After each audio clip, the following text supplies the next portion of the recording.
به عزتمندو دا سلسله چالو را روانه وا صحابه کرامو په دې دور کې چا د دین نه انکار کړي دی او نه چا پریخي دي به عزتمندو دی خو راځي د تابعین په دور کې به دی خو راځي د تبع تابعین په دور کې نو گویا چې سوار له سوکاله او شو چې دا سلسله جاری ده والحمدلله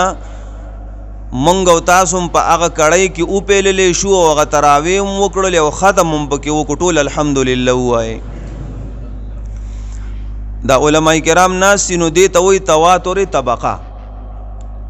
یو عمل چې کوم دی داسې په تواتر سره ثابتي لکه اوس په دې کې زه یو مشر پاسو موزاغه نه تاسو کوم چې کاکاجي ستا عمر سونه دی نو هغه ما ته وی چې مولوی صاحب زما عمر دی او یا کاله نو زبد هغه نه دا تاسو کوم چې مولوی صاحب او تاسو خو او یا کاله عمر دی دا 15 کاله د لا شعوري چې توبه سي نو دا باقی چې ستا کم عمر دی او تاسو په شعور کې وای او تاسو مکمل ذهن کار کوو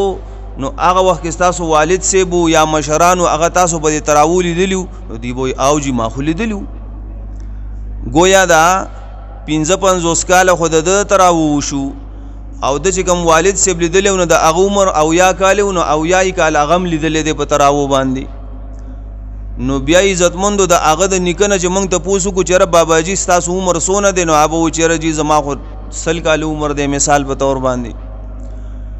تاسو خپل والد سے په تراو لیدلو نو ابو او جی ما خو په تراو لیدلو او ختم تمیم لیدلو نو بیا چې کله موږ د هغه د والد سیب نه تپوس کو بالفرض نو هغه موږ ته دا وای چې او ما خپل والد سیب لیدلو دی ته وی تواتر طبقه دا ست طبقن یو عمل را روان دي نو د دین انکار یا خو کم عقل سره کولې شي او یا به علم سره کولې شي یا سره علم نشته دي او یا وی چې را نشم کولې نو راشه انکار ته وکړه د دین او خيار سره انکار نشي کولې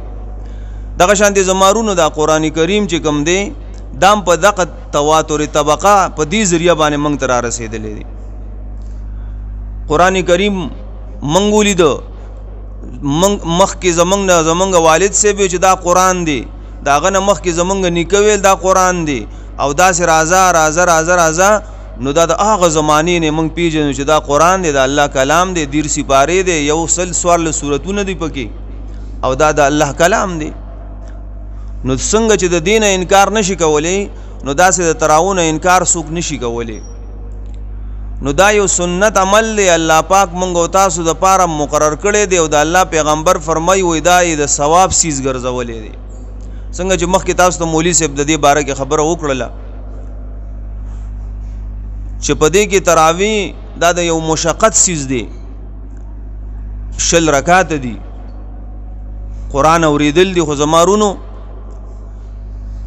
په دې کې دا عمل یو نه حسابيږي نبی علیہ السلام مبارک حدیث ته چې پر رمضان المبارک کې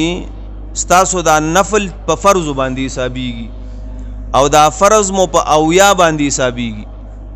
دا سونه لوی د خوشحالي خبره ده پدې کې منګه سبحان الله وایو الحمدلله الله اکبر وایو د الله د کلام تلاوت کوو نو هغه داسې نه ده چې هغه یو په یو حسابيږي یا یو په لسچند حسابيږي نه هغه ډېر په لوی مقدار کې حسابيږي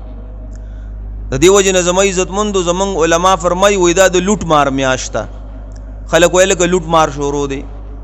دا د لوټ مار شروع دا پدې کې د نیکو ذخیره جمع کول غواړي پدې کې اعمال کول غواړي او بیا زمارونو پدې سلسله کې د ټولو نه خطرناک خبره چې هغه د یو مسلمان سره فکر پیدا کوي او د مسلمان سره غم پیدا کوي هغه خطرناک او هغه د خوف خبره کوم یو ده تاسو بار اوریدلې ده او هغه دا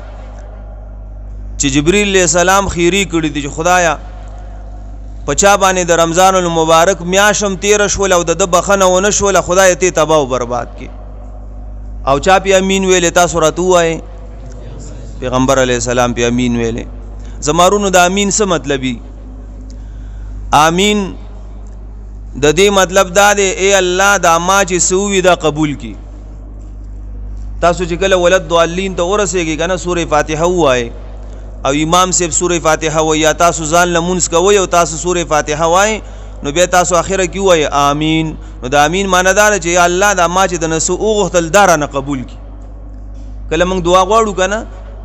نو نبی علیہ السلام مبارک فرمایي وي چې کله څوک د دعا په آخر کې امین وای نو دوی په قبولیت باندې مهر ولګو. نو تاسو چې کله دعا غواړئ نو ضرور په آخر کې امین وای. نو د امین معنی دا چې خدای دا سمې د نو غختل دا قبول کی. دا د امین معنی دا. او زمارونو تاسو سوچ وکئ چې جبرئیل علیہ السلام په قران کې د هغه تعریف ذی قوت عند ذی العرش مکین دا ډیر لوی فرشتہ ده د فرشتو سردار دی او ډیر لوی مقام ول الله ورکړی دی په هر پیغمبر باندې وحی راوړی دا معمولی فرشتہ خو نه ده هغه کړي خیری عزتمند څنګه چې د یو لوی سړی او د شخصیت د مور او پلار دعا قبليږي نو داسې بد دعام قبليږي. الله دې موږ د هر چا د بد دعا نه وساتي عزتمندو.